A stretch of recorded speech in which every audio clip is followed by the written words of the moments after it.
بسم الله الرحمن الرحيم. الحمد لله والصلاة والسلام على رسول الله. سورة فيل. سورة فيل هەر بەستی فیلە، بەس بۆچی ناونراوە بە فیل لەبەرەوەی بەسەرهاتی فیلەکانی تێدایە، ئەو فیلانەی کە کاتی خۆی ئەبڕەها تەڵەن بە کاری هێناون بۆ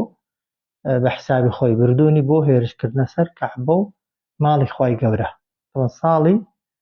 570 زاینی، طبعا ئەو ساڵی کە پێغەمبەری تێدا لەدایک بووە صلی الله عليه وسلم. ئەبڕەها کە پاشای پیاوێکی مەسیحی بووە و پاشای یەمەن بووە کە زانیویەتی خەڵک دەچنە کەعبەی و بە پیرۆزی دەزانن، بیری کردوتەوە بەدیلی دروستکە. لەوێ ماڵێکی دروست کردووە لە شتی ژێڕووزی و شتی گرانبەها زۆر جوانتر، کە کەعبە لە گدار و گڵ و قوڕی دروست کرابوو، بەڵام خەڵک بە تامەزرۆییەوە ئەو کاتیش بە مانگەڕێ بە ساڵ دەڕۆی بەس بۆی بچێ زیارەتی ماڵەکەی بکا و لەوێ عیبادەتێکی کا بەو شێوازەی کە ئەو کاتە خەڵک زانەویەتی. لەوێ ماڵێکی دروست کردووە لە شێوەی کەعبەی، ویستویەتی خەڵک لەمە و دووە لە زیاتیەوەی بچنەوێ بێن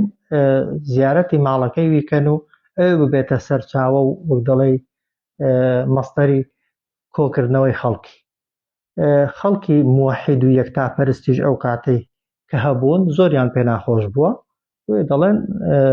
زۆر دژایەتی کراوە. یەک لەو کەسانێک کە دژایەتیان کردووە دەڵێن پیاوێکی قوڕیشی لەوێوە لە مەکەیەوە هاتووە بۆ ئەو یەمەن، بۆ چۆتە ئەو ماڵەی کە دەڵێن پاسەوانی هەبوون، پاسەوانەکانی کوشتون و دواتر بە پیسایی کردووە بە دارێک، تەوان هەموو دار و دیوارەکانی پیس کردوون وەکو سوکایەتیەک، چونکە ماڵێک دروست کراوە لە منافەسەی ماڵی خوای گەورە. ئەبڕەها کە ئەوەی دەزانێ ڕقی هەڵدەستێ، معلومە تەوان جەیشێک ئامادە دەکا کە لەگەڵ خۆیدا کۆمەڵێک فیل دەبا، کە ئەو کات فیل ڕۆڵی حەفارە و شۆفڵ و شتی ئێستایان بینیوە بۆ خەراکردن، بە تایبەتی خان و شتەکانی مەککەی هەمووی لە قوڕی بوون، بە فیلێکی زۆر ئاسان دەتواندرا هەمووی خەراب بکرێ. لە ڕێگا کە دەڕۆن تەوان چەند لە چەند شوێنێک پێشیان پێدەگیرێ، بەڵام کەس دەرەقەتیان نایە تا دەکەنە مەککەی. کە دەگەنە مەککەی خەڵکی مەککەش تەوان کە دەزانن ئەبڕەها هاتووە و پادشای ئەو کاتش عادەتیان وابووە بچوو بنە هەر شوێنێکی، هەر هەموو شوێنەکەیان تەخت کردو و خەڵکەکەیان زەلیل کردووە. لە ترسی ڕوحی خۆیان تەوان ڕاوگڕیان کردوتە ئەشکەوت و شاخەکان و تەوان مەککەیان بەجێهێشتووە. کە بەجێی دێڵن مەککەی، جایەک لە شتانێک کە جێگای سەرنجە ئەوەیە کە باپیری پێغەمبەری صلی الله عليه وسلم ئەو کات پیاوە ماقوڵ و ڕیسپی ئەوێ بووە دەچێتە لای ئەبڕەهای، پێی دەڵێ ئەوەکان وشتری منتان بردوون، وشترەکانی خۆم دەنەوە. ئەویش گاڵتەی پێ دەکات، دەڵێ تۆ بە ڕیشەتەوە مزانی هاتووی داوام لێ دەکەی کەعبەی نەڕوخێنەوە، ئەگەر هەر وشترەکانی خۆت دەوێن بڕۆ وشترەکانی بدەنەوە، وشترەکانی خۆت بۆ خۆت. بەڵام قسەیەک دەکا ئەو کاتە کە بتپەرستیش بووە، بەڵام قەناعەت و تەوەکولێکی بەخوای هەیە، لەگەڵ ئیکەم ئیمانداریش تەوان تەوەکولەکە بەرامبەر دەکرێت. دەڵێ من ساحیبی وشترەکانی خۆمم، لە وشترەکانی خۆمم بەرپرسم، هاتووم وشترەکانی خۆم بپارێزم. ئەو کەعبەیەش ئەو ماڵەیەش خاوەنی خۆی هەیە، دڵنیام خاوەنەکەی خۆی دەیپارێزێ. یعنی لەگەڵەوەی کە بتیان پەرستووە بە زانویانە ساحیبی بەیتی بتنین، ساحیبی بەیتی خوایەکە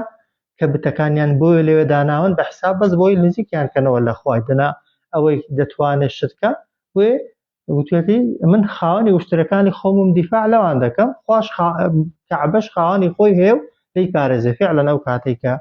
بەتەمایە خۆی یەکلا دەکاتەوە بۆ وێرانکردن و وەک دەڵێ هێرشکردن، فیلەکان بە هیچ شێوەیەکی بەرەو کەعبەی ناڕۆن، تاقییان دەکەنەوە بەرەو یەمەن، زۆر خێراتر لە جاران دەڕۆن، بەڵام هەر عینادی و کەل لە ڕقی دەکەن دەرزوەر ناگرن تا ئەو کاتەی خوای گەورە باڵندەکانیان بۆ دەنێرێ، کە کەس نابێت لەسەر زەوی بەرگری لە ماڵی خوای کە خی گەورە بۆ خۆی بە جوندی و سەربازێکی زۆر بچووک و گچکە دیفاعی لێ دەکات و دوژمنەکانی بەیت و ماڵی خوا لەناو دەبات و کەعبە و ماڵی خۆشی وەکو ئێستا کە ماوەتەوە هەتا قیامەتێ دەیهێڵێتەوە. بۆی خوا ئەگەر حەزی لە دیفاعکردن بێ لە دینی خۆی و لە شەریعەتی خۆی پێویستی بە ئینسان نییە. خی گەورە تەنها ئێمەی پێتاقی دەکات و ئیمتیحان دەکات کە ئەرکی پاراستنی دین و خزمەتکردنی دین و پارێزگاری و گەیاندنی شەریعەتەکەی سپاردووە بە ئینسان بۆی ئینسان قازانجێکی لێ بکە ئەگەر ناخوای گەورە بۆ خۆی دەتوانێت دیفاع لە دینی خۆی کە جا سوورەتەکە بەو شێوازەیە بۆ ژەها ساڵی لەدایکبوونی ئەو ڕووداوێکی گەورەیە تەوان بۆش تەوان تەریخی لەدایکبوونی پێغەمبەر صلی الله عليه وسلم دقیقە چونکە هەموو کەس زانیویەتی عام فیل مەشهور بووە لەناو هەموو ئەوەکان و پێغەمبەریش لەو عام و لەو ساڵی فیلەدا لەدایک بووە بۆیە تەریخی ولادەکەشی هەرچەندە خلافێکی کەمی تێدایە بەڵام ساڵی لەدایکبوونەکەی دقیقە ئەگەر لە ڕۆژەکاندا یا لە مانگەکاندا ئیشکالێکە بێت دەنا لە ساڵەکەیدا ئیشکالێک نییە. جا دەفەرمێ ئەلەم تەڕە ئایا نەت ناکرێ بڵێ نەتدیوە چونکە پێغەمبەر یا لەدایک نەبووە ئەو کاتەی کە یان ئەو کاتی لەدایک بووە پێغەمبەر ئەو کاتی لەدایک بوو بێ چۆن بیبینێ بەڵام لێرە تەڕە بە معنای عەلیمەیە ئەلەم تەڕیان نەتزانیوە بۆیان باز نەکردووی كيف فعل چی کرد ربك پەروەردیگارت بأصحاب الفيل بە هاوڵانی فیلەک ئەلەم تەڕە ئایا نەتزانیوە پێت نەگەیشتووە نەتبیستووە كيف فعل كيف چی کرد پەروەردیگارت بە هاوڵانی فیلەکە یان چۆنی پەروەردیگارت هاوڵانی فیلەکەی لەناو برد ئەلەم تەڕە ئایا نەتزانیوە پێت نەگەیشتووە كيف چۆنی فعل ربك يعني ئەنجامی دا پەروەردیگارت سزا و تۆڵەی خۆی بأصحاب الفیل لە بەرامبەر هاوڵانی فیلەکە یان چۆن هاوڵانی فیلی لەناو برد کە ئەبڕەهە و جێیشەکەی بوو. وا دەفەرمێ ئەلەم یەجعل کەیدەهم فی تەضلیل ئایا پلانەکانی ئەوانی نەخستە گومڕایی و ئەوانی لە پلان و نەخشەکەیاندا سەر لێ نەشێواندن بێگومان ئەلەم یەجعل کەیدەهم فی تەضلیل ئەلەم یەجعل ئایا نەیگێڕا خوا کەیدەهم ئەو پلانی کە ئەوان دایان نابوو بۆ وێرانکردنی کەعبە فی تەضلیل لەسەر لێ شێواوی و لەسەر گەردانی و لە خەسارەتمەندیدا مەفهومەکەی ئەوەیە یعنی خوای گەورە ئەو پلانەی کە ئەوان دایان نابوو خوای گەورە سەری لێ شێواندن ئەوان نەک پێیان جێبەجێ نەبوو نەیانتوانی بۆ خۆشیان بگەڕێنەوە و بچنەوە شوێنی خۆیان ئەلەم یەجعل کەیدەهم ئایا نەیگێڕا خوا کەیدەهم پلانەکەی ئەوان فی تەضلیل لەناو سەر لێ شێواوی و سەر گەردانیدا ئەو جار وەئەرسەل عەلەیهیم ڕەوانەی کردە سەریان خوا تەیڕەن باڵندەی ئەبابیل پۆل نەک باڵندەکە ناوی ئەبابیل بن کۆمەڵێک تەیر کۆمەڵێک باڵندە کە پۆل دەهات هەر پۆلە باڵندەیەک دەهات دەستی خۆیان دەوەشان دەڕۆیشتن دەستەیەکی دیکە دەهات وەئەرسەل عەلەیهیم ڕەوانەی کردە سەریان تەیڕەن باڵندەی پۆل تەرمیهیم ئەو باڵندانە دەیان هاویشت بحیجارە بەرد من سیجیل کە لە قوڕی سوورەکراوە دروست کرابوون بەردێکی وەکو نۆکی ڕق بەڵام لە قوڕی دروست کرابوو کە هەر یەک لە باڵندەکان سێ بەردی پێبووە یەکی بە دنووکی گرتووە یەکیشی بەو قاسەیەکی بە قاسەکەی دیکە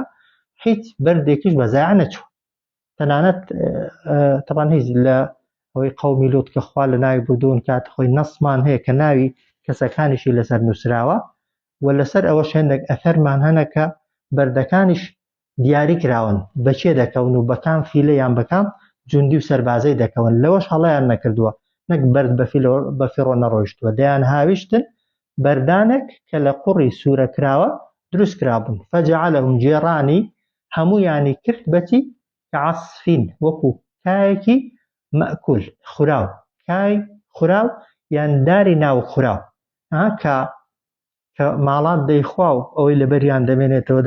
دەکرێتە بن پێیان و پیش دەبێت و وەک دەڵێ ماڵاتیش بەلایدا ناڕوا و بۆن دەکات و حیواناتیش نایخواتەوە دوایێ ئەوانیش کەلاک و جەستەکانیان لەوێ کەوتن بۆگەنیان کرد کەس لەبەر بۆگەنیویش نەیدەتوانی لەو شوێنەی بژی فجعلهم هەموویانی کرد بە کەعەس عەسف یعنی کای مەئکول خوراو یان کای ناوک خوراو یان ئەو کایەی کە دەبێتە بەرماو لەبەر پێی ئاژەڵان یان دەکرێن بڵێن دارێک کە ناوەکەی خورابێت بۆش بوو بێت و هیچی تێدا نەمابێت.